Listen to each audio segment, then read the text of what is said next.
Yeah, so this is the rest day from work.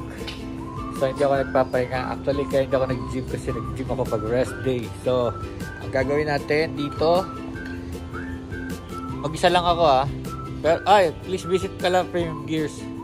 Premium Gears sa Shopee, Lazada to get the apparel. Maganda siya. Mga pala, back to the topic na ito. Ating resilient Filipino metal sculpture. Mumove ko doon. Kasi lalagyan natin siya ng bubong. Yan yung mga bubong na yun, kakapit natin. Tignan mo yung ginawa ko tong ito yung binili natin sa junk shop. No? What you will do is babaon nyo ng 1 foot down here. Yan. Babaon nyo, lalagyan nyo ng parang support para maging stable. Ngayon nakikita nyo yung beam na yun. That's the C-Parlin. Tawag nila C-Parlins. So it's like sheet metal na nakaganyan para ma-maintain yung structure niya, stability. Ginagamit siya ngayon sa mga construction kasi matibay siya. Not because mabigat siya, kundi dahil sa shape niya na parang letter C. No? Yung letter C niyang shape nagbibigay sa kanya ng strength sa murang halaga. Murang halaga lang yan. Pipflip ko na. So now up there, para malaman yung balance. So that's 1, 2, 3, 4, 5 post. Sinemento. Tapos isang linggo na yan. Atuyo na. Medyo makapal. Ito yung limumove natin. Kasi matatamaan yung ulo niya nung yero. Ngayon yung yero, gagamitan lang natin siya ng self-locking nuts na bagong technology ngayon Ngayon, para mabalance niya, para maging pantay, unahin nyo muna yung gitna, ilagay yung gitna para malaman nyo yung pinaka height niya. Ngayon, paano yan pinapantay? I'll show you. We'll get some tools in here now para hindi tabi-tabingi yung mga poste. Meron tong tinatawag na level with a magnet. Yan the magnet. Ganun mo. Tapos malalaman mo kung naka-vertical siya with the earth. No? So you'll do like that. Tapos gagawin yan. Kasi malalaman mo kung gaano ka-off sa ginagawa mo. So all of them, gaganunin mo. Tapos pagdating naman sa taas, ganun din. Ipapatong mo naman na ganun. Yan, see? Ganyan. So pag ginanyan mo, malalaman mo rin kung nakagitna yun, bubbles. So malalaman mo na parallel siya sa earth. Ngayon, i-drill natin sa taas yung mga locking system niya. Look, using this one.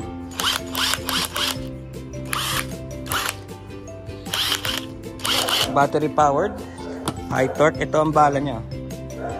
See, self-locking, self-screwing, meron siyang goma. Ito may sarili siyang bit, may sarili siyang bit. So once na nilagay mo yan dyan, yan, may magnet. So pag inano mo yan, babaon yan sa yan nakikita niyo yung mga walang ganyan yan wala siyang hole. Pero pagka pinaandar mo yan dyan, papasok siya at maglalak siya. So yun ang gagawin natin.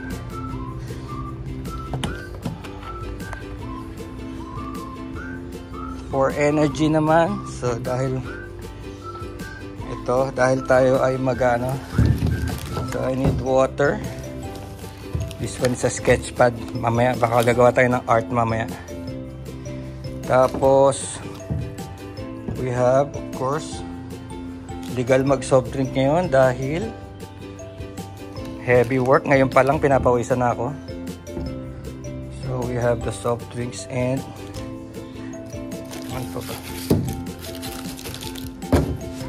we have the cupcake caramel cream, lemon squares, and we have the Cloud9 Choco Fudge.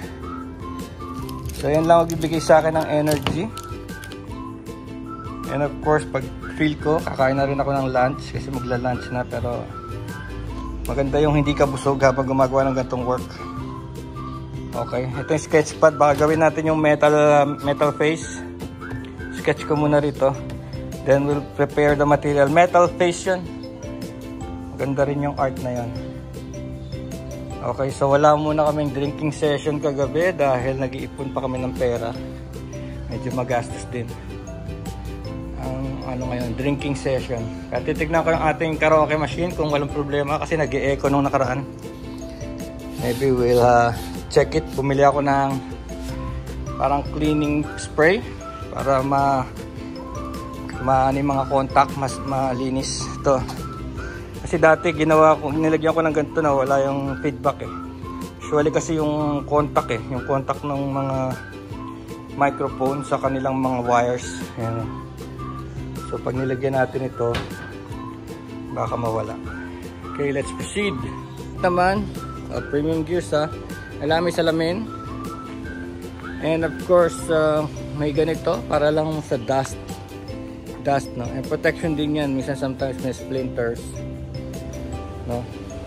So sa head, maganda rin yung meron ka rito protection kasi kahit na bull cap lang to, protection kung may biglang babagsak, no, na maliliit na iron o kaya mismong alikabok kasi di ba pag nag-grind ka ng bakal, ano yan sa ere, no, tapos pupunta sa hair mo. So pag ligo ka na, nag-shampoo ka, makikita mo may mga metal sa hair. So maganda yung may ganito, lalo na pag nag-welding ka, tapos yung fumes niya pumuputok-putok yung mga bakal, no, sa ulo mo. So yan, let's begin. Natin mo bigat yung sculpture. Parang hindi ko bubuhatin yan. Pakahatakin ko lang. Slide.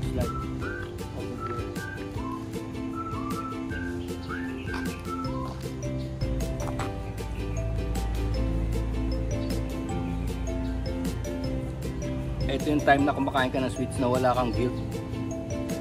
Walang guilt kasi kailangan mo talaga. This is heavy work, no? Tapos yung heavy work na to,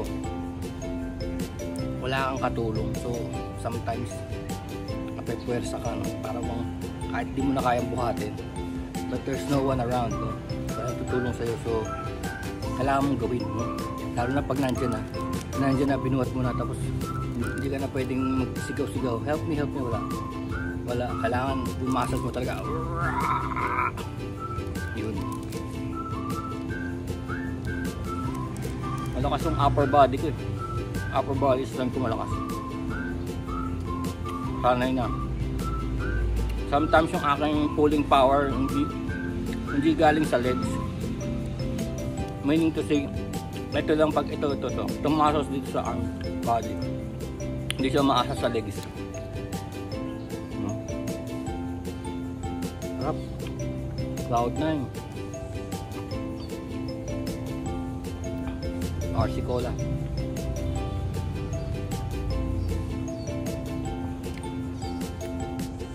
Ano ba to? RC? Hindi ko alam kung ito yung letter R, letter C, Royal Crown. Parang ito rin yan. Royal Crown RC. Okay. Let's go.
So yan, that's it oh.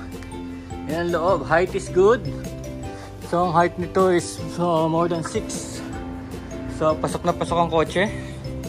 Yung car na yun dito. Tsaka yung World War II car there. And there. And this Mercedes. Now you be wondering, no, bakit meron tayo mga bulok na kotse rito? Kasi ginagawa yan parts out. Parts out. And lucrative siya pag nagbebenta ng mga parts out. Minsan bibilin lang namin yung mga car na yan 20, ganyan, 15, 5K. Tapos unang buyer pa lang gagastos siya ng 25K. So that's ganoon siya ka-lucrative, no? So by parts lang gagastos siya ng 25K. Kahit na ang pabenta-benta doon is 500, no? Per piece 500. Kasi yung mga kotse na yan, ano yan eh, hard to find, wala na siyang pyesa. So dapat kung magpa-parts out kayo, maghanap din kayo ng mga vehicles na wala nang pyesa. Kaya Hyundai, Mercedes, and mga old cars, classic cars, wala na mga pyesa yan. So ito ang itsura niya. Ito yung C Parlin. Yan C Parlin, oh. Letter C, kaya matibay. Tapos ayun yung mga ano, self-drilling nuts, no? So hindi mo na kailangan mag-drill ng hole, dire-diretso yan. Pati yung kanya rubber. So yan, matibay yan. Kasi ginawa na namin yan doon sa harap. Is nag-last na rin ng more than 10 years. Wala nang problema. Ang problema pa nga, ang style pa nga sa harap ay kahoy. This time is steel. So yan. So actually pag tinignan nyo, marami nga nakakita, no? Parang bahay na. Yes, pwede kang gumawa ng sarili mong bahay using this method. Kasi pag na-form mo na structure ng bahay mo, tuloy-tuloy na yun, diba? Structure ng bahay or shed. Kasi dito, ano bang ginagawa dito? Kasi pagka tumindig na yung bahay mo, dito ano bang ginagawa? Drywall, diba? C Parlin din ang gamit. C Parlin din. Yan. Ito rin, hindi na gumagamit ng kahoy ngayon. Mas mahal ang kahoy ngayon. C Parlin is less than 150 lang yan. Yung haba na yan, 10 footer, 150 pesos lang yan. Tapos matibay yan. Oh, dito nakapunta kayo sa Ace Hardware, makakabili kayo ng ready-made na windows and doors. Structure nyo ng C Parlin. Tapos ang pader nyan is drywall, konkretong plywood. So yung bahay nyo anti-anay, anti-bukbok. Kasi yung mga nabibiling mga ano ngayon, windows and doors ay made of plastic. So matibay yan. And of course, itong ating metal sculpture is kasabihin nyo medyo pangit, no? It's just an inspiration. It's an inspiration. Kaya hindi nagastusan. Nag-aantay lang ako ng mga scrap metal na dumarating. Inspiration lang yan. Pwedeng gawin yan ng ibang artist na may pera. Kagaya nung nangyari sa Bridgetown. Si Victor. Actually, si Victor. Nauna pa to kay Victor. This is my metal stainless. Nauna pa kay Victor to. I-conceptualize. Pero this one is yung dalawang kamay hanging. Kasi ano to eh. Either sobrang tibay niya. Ang sabi niya, let it come, let it come. No, this is not surrendering. Let it come, sabi niya. Kasi may mga pana yan sa dibdib eh. Look, ayun. Tatlo ang pana niyan sa dibdib. Hindi ko pa nabubutasan. Pero may pana sa dibdib yan. Kakabit natin next time. Okay, that's it.